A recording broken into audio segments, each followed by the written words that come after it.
everyone, how are you today? Today's video is going to be a little bit different from the norm because I'm going to do a book review, and the book I'm talking about is this one, which is Self-Care Hacks for Women with ADHD, and it's by Deb Howcroft. Sorry, I had to have a quick look at that. Now, I ordered this off Amazon and it came and I had a quick flick through it and I put it to the side, as you do. And then I thought, I've not paid enough attention to that little book, so I'll go and get it, I'll have a read through it and let you know what I think of it. Start with, it's actually a very thin book. And I was a bit annoyed at that at the start when I took it out because I hadn't checked on Amazon how long it was. And I was like, really? That's pretty short.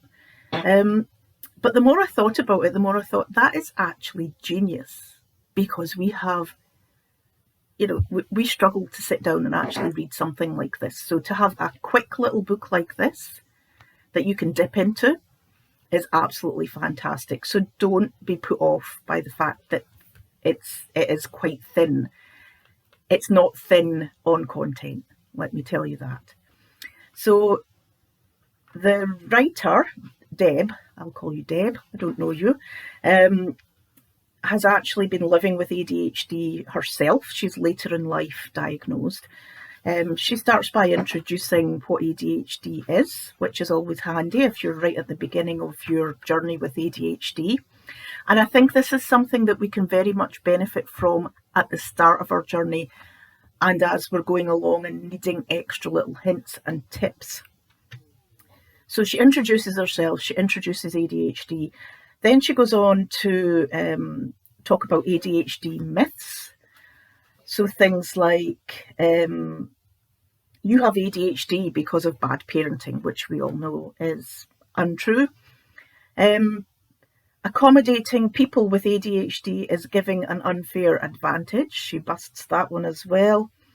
ADHD is related to having too much sugar. Well, we might all like a bit of sugar, but that's not going to change your brain. So I found that quite interesting. And if you're right at the start of your journey, it's good to have these little facts up your sleeve that if somebody pulls that on you and says that to you, you've got an answer. Then she starts to discuss self-care. Now, self-care, it gets thrown about a lot, doesn't it? It's like face masks and spa days and whatnot, but that's really not what this is talking about. It's talking about the idea of caring for yourself. And that can be done in many, many ways. It's making sure that you are fit and healthy. She says in here, what, if you're looking at to see what she takes as what is self-care, definition of it is anything you do to ensure that you stay emotionally, mentally and physically well.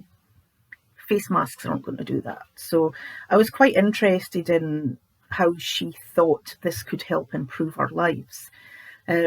She's quite good at pointing out that what might work for one person might not work for another. And for this to work for you, you need to be consistent with it, which I think is very important for all of us with ADHD. Consistency is not an easy thing to do. She also likes to say that it's not a replacement for meds. I mean, if you take medication, nothing is a replacement for medication, but you can have skills up your sleeve that actually make things a bit easier for yourself as well. She talks about self-care options, as in physical needs, security and safety needs, the need for love and connection, the need for self-worth, and the need for meaningful engagement. This reminds me a little bit, and I think I'm getting the name right, of, is it Maslow or Maslow's pyramid hierarchy of needs? And yes, I think it's important to remember that it's not just your physical needs. Your need for connection is very important.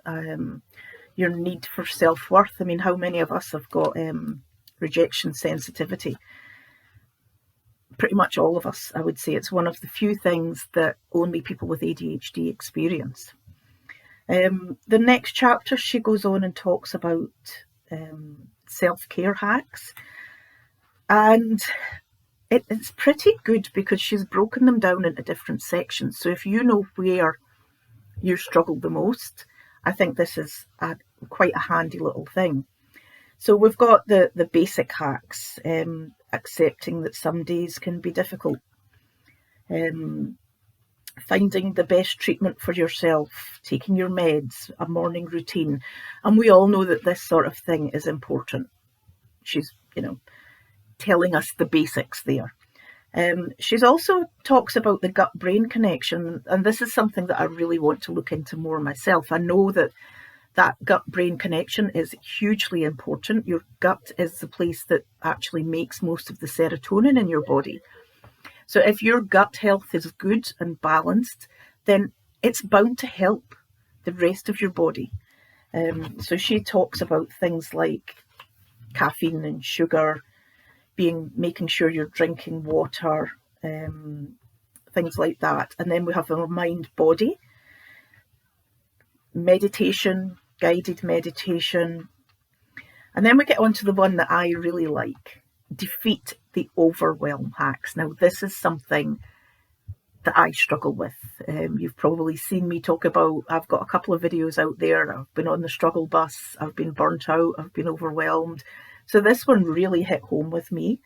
And I really like the ideas that she's got in here. I'm not going to go through all of this because I think it's I think it's quite a valuable little thing for you to have yourself. But the first on her list for overwhelm is simplify your daily life. And I really like that idea. I think the more complex our lives are, the harder we find it. Our brains have got so much going on that if we add just one or two extra things to that, it can be too much. It certainly is for me. So simplifying your life is a huge thing.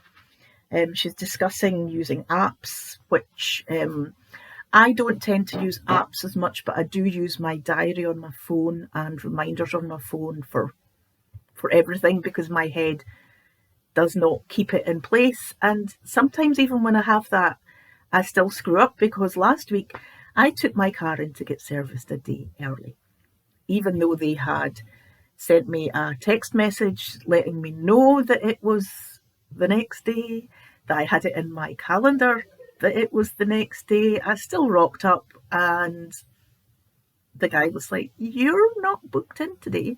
They could have done it for me, but I wouldn't have got a courtesy car, so I had to go back the next day. One of the hacks that she's put in that I really like is once a week, do the hard things. And I think we can all benefit from that. There's always things that we need to be doing. We might need to fill out forms to send in for our kids at school. We might have to do taxis. We might have to send emails that we're not overly excited about or order things that we need to get arranged. And if you can make a running list of them and then you sit down and you say, right, Tuesday night after dinner, I'm going to sit and do these hard things. Or whenever it suits you, if you work better in the mornings, do it first thing in the morning during the week or at a weekend and just get it done. And if you get into the habit of doing that, I think it would be very helpful. She also discusses home organising and cleaning hacks. Some of these that I've discussed in the organising video that I've had out there.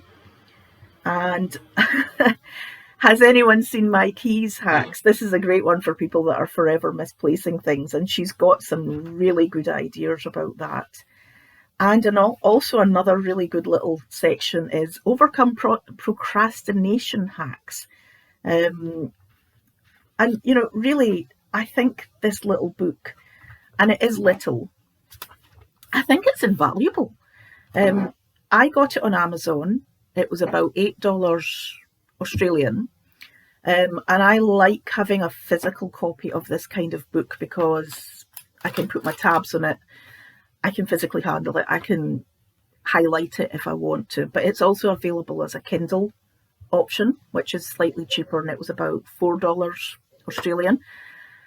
So yeah, if you've not had a look at it and you've not heard about it, that's what the cover's like. I'm not affiliated with Deb, I don't know her, but I just think as a little book to have in your back pocket to help you out, especially if you're just at the beginning of this, or if you just really have got no clue how to get through struggle times for yourself, I would go and get it. So I'll stick some links in the comments below for the Australian and the US versions of it, and if you like it, go and check it out. And I'll be back again next week with something different. But in the meantime, stay spicy, friends. Speak to you